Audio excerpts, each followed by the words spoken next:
विष्णुदेव साय छत्तीसगढ़ के मुख्यमंत्री हमारे साथ जुड़ रहे हैं। प्रणाम, नमस्कार और स्वागत है आपका इंडिया इकोनॉमिक कॉन्क्लेव में। और सबसे पहले मैं पूछना चाहती हूं आपसे कि छत्तीसगढ़ ने हाल ही में अपनी नई औद्योगिक नीति लॉन्च की है, क्योंकि ये इंडिया इकोनॉमिक कॉन्क्लेव का बड़ा प्लेटफॉर्म है। इस औद्योगिक नीति की क्या विशेषताएं हैं, देश आपसे जानना चाहता है।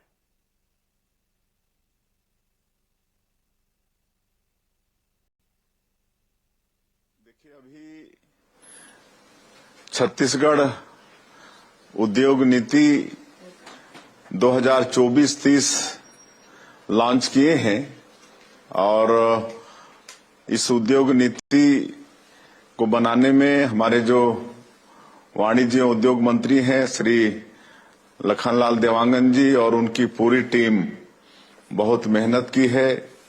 सभी वर्गों से राय मशविरा किए हैं और तब इस उद्योग नीति को तैयार किए हैं।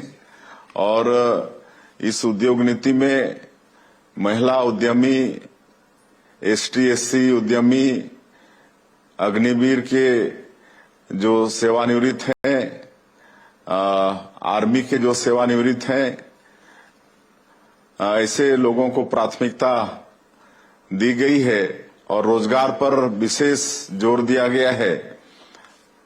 1000 और जो 1000 से ऊपर रोजगार देंगे उनको सरकार विशेष सहयोग उपलब्ध कराएगी और उद्यमियों को किसी भी तरह से परेशानी न हो, इसलिए सिंगल विंडो सिस्टम 2.0 ये भी लागू किए हैं, ताकि एक जगह उनका आवेदन आ जाने पर उनको आवश्यक सारे दस्तावेज समय पर मिल जाएं, उनको ज्यादा दफ्तरों का भी चक्कर लगाना नहीं पड़े और समय की भी बचत हो। तो इस तरह से नई उद्योग नीति में काफी चीजों का ध्यान दिया गया है। विष्णुदेव साय जी, भारतीय जनता पार्टी की पिछली सरकार ने नया रायपुर का एक महत्वाकांक्षी प्रोजेक्ट के रूप में विस्तार किया। छत्तीसगढ़ के इस शहर ने दुनिया भर में अपनी आधुनिक रचना दिखाई और इससे पहचान भी बनाई। अब राज्य में एक बार फिर भारतीय जनता पार्टी की सरकार है। आपकी सरकार नया रायपुर परियोजना को किस तरह से आगे बढ़ाने वाली है? लोगों की रुचि है इसमें। देखिए, अभी छत्तीसगढ़ उद्योग नीति 2024-30 लॉन्च किए हैं और इस उद्योग नीति को बनाने में हमारे जो वाणिज्य उद्योग मंत्री हैं श्री लखनलाल देवांगन जी और उनकी पूरी टीम बहुत मेहनत की है। सभी वर्गों से राय मशविरा किए हैं और तब इस उद्योग नीति को तैयार किए हैं। और इस उद्योग नीति में महिला उद्यमी, एसटी/एससी उद्यमी, अग्निवीर के जो सेवानिवृत्त हैं, आर्मी के जो सेवानिवृत्त हैं, ऐसे लोगों को प्राथमिकता। राज्य में सड़क, रेल, हवाई यातायात आदि सारी इस तरह की चीजें जो हैं वो विकास की दिशा में अपने पिछले 12 महीनों में क्या उपलब्धियां हासिल कर चुका है और आगे का आप क्या रास्ता देख रहे हैं?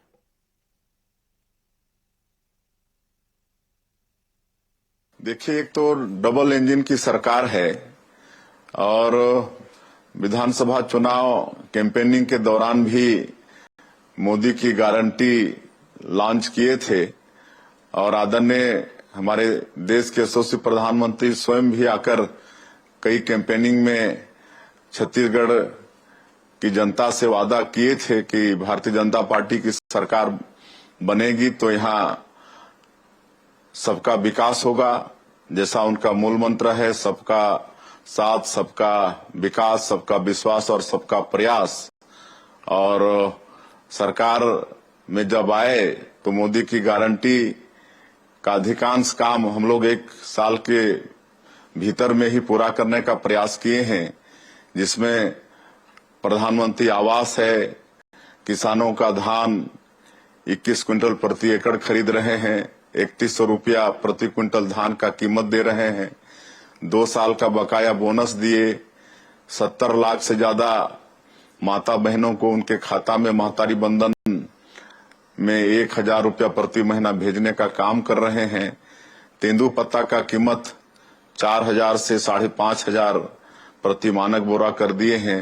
रामलला दर्शन योजना शुरू किए हैं। इस तरह से अधिकांश मोदी की गारंटी में जो वादा किए थे उसको पूरा करने का प्रयास किए हैं। और जैसे मैंने कहा कि डबल इंजन की सरकार है, तो हम लोग प्रदेश की समस्या को लेकर भारत सरकार के पास जा रहे हैं, तो उनका भी भरपूर आशीर्वाद मिल रहा है। हमारे देश के जो सड़क परिवहन मंत्री हैं आदरणीय नितिन गडकरी जी, वो 20,000 करोड़ से ज्यादा की राशि नए हाईवेज और रायपुर शहर में फ्लाईओवर और सड़कों के निर्माण के लिए दिए हैं। उसी तरह से सिविल एविएशन मिनिस्टर से मुलाकात किए थे और उनसे आग्रह किए हैं कि हमारा जो रायपुर का एयरपोर्ट है उसको इंटरनेशनल एयरपोर्ट का दर्जा दिया जाए, इंटरनेशनल कार्गो वहां पर बनाया जाए, और जो बिलासपुर हमारे प्रदेश की राजधानी है वहां के एयरपोर्ट में नाइट लैंडिंग की व्यवस्था हो, और रायपुर से अंबिकापुर अभी जो पिछले समय माननीय प्रधानमंत्री जी अंबिकापुर एयरपोर्ट का भी इनॉग्रेशन किए, तो वहां भी फ्लाइट चालू हो, ये सब आग्रह किए थे और उन्होंने आश्वस्त किया है कि ये सब काम जल्दी हो जाएंगे।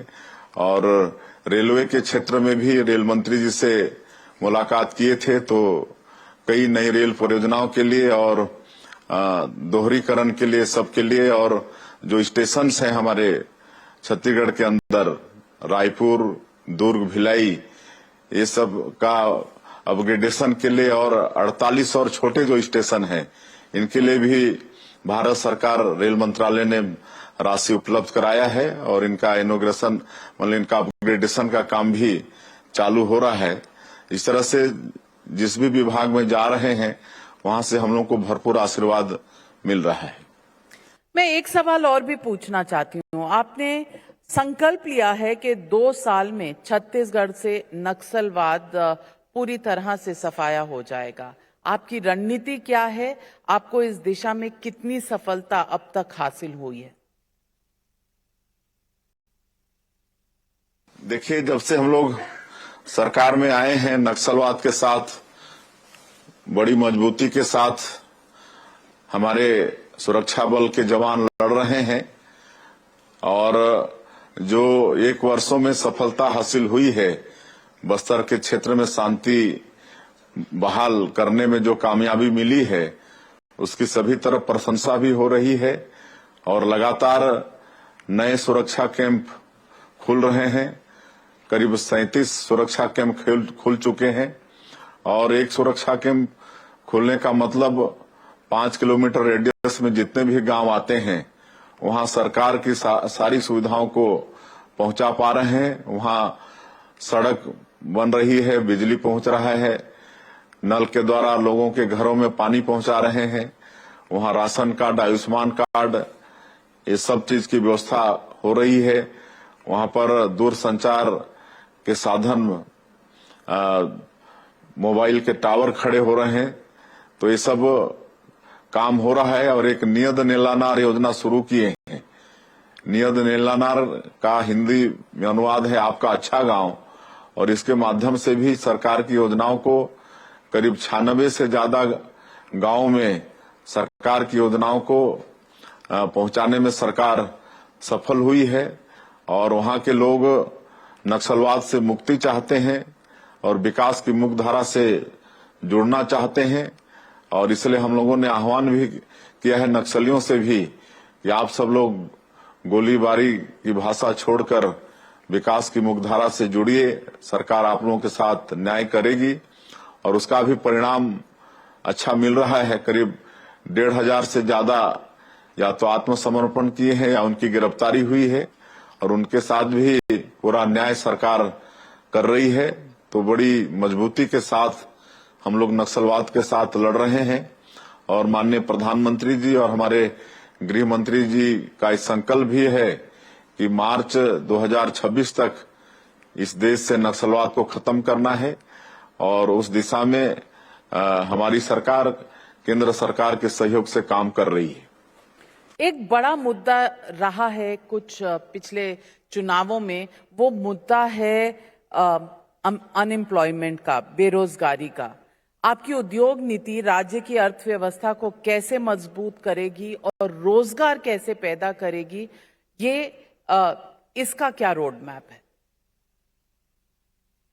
बहुत संभावनाएं हैं, यहाँ पर बहुत मिनरल्स हैं, आयरन ओर है, कोयला है, यहाँ गोल्ड है, डायमंड है, टीना है। इस तरह से मिनरल्स का भंडार हमारे छत्तीसगढ़ में है। यहाँ बिजली पानी सब है, उद्योग के लिए अनुकूल वातावरण है और यहाँ पर वनोपज भी खूब है। छत्तीसगढ़ में सैकड़ों तरह के वनोपज हैं। आज 24% भूभाग यहाँ मतलब वनों से आच्छादित है। यहाँ मिट्टी भी उर्वरा शक्ति से भरपूर है, मेहनतकश किसान है।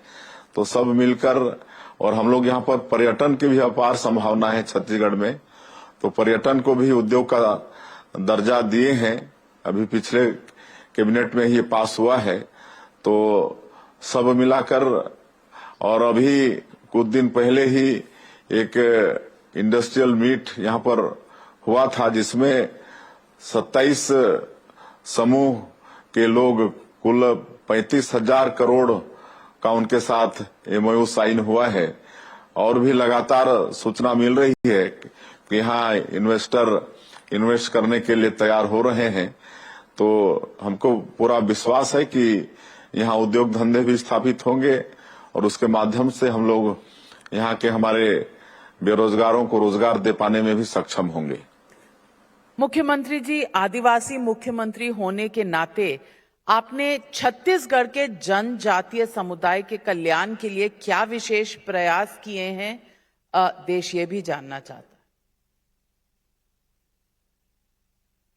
है। देखिए, हमारा छत्तीसगढ़ का 2 संभाग, बस्तर संभाग और सरगुजा संभाग, ये ट्राइबल बाहुल्य है और पूरे प्रदेश में कुल 32% आबादी अनुसूचित जनजातियों की है। और हम लोगों ने अपने बजट में भी दोनों संभाग को विशेष फोकस किया है और जो भी योजनाएं हैं भारत सरकार का, वो सब उनके लिए है, चाहे प्रधानमंत्री आवास हो या फिर धान का कीमत देने की बात हो, तेंदुपत्ता का कीमत हो, या जो महतारी बंधन योजना का लाभ हो, सब इन्हीं वर्ग के लिए है। और 2 विकास प्राधिकरण का गठन भी यहाँ पर किए हैं, सरगुजा विकास प्राधिकरण और बस्तर विकास प्राधिकरण, कि ऐसे ट्राइबल क्षेत्रों में किसी भी तरह से विकास में संसाधन बाधक नहीं बने, इसके लिए 2 विकास प्राधिकरण का गठन भी यहाँ पर किए हैं। और अभी भारत सरकार के द्वारा माननीय प्रधानमंत्री जी ने जो PVTG के लोग हैं, विशेष पिछड़ी अनुसूचित जनजाति के लोग हैं, हमारे छत्तीसगढ़ में 5 जाति के लोग रहते हैं, कोरवा, बिरहोर, बैगा, पंडो और अबुझमाड़िया। तो ये PM जनमन योजना 24,000 करोड़ बजट का है, जिसमें हमारे छत्तीसगढ़ के ऐसे PVTG के जो गांव हैं, बसाहट हैं, इन योजनाओं का लाभ मिल रहा है।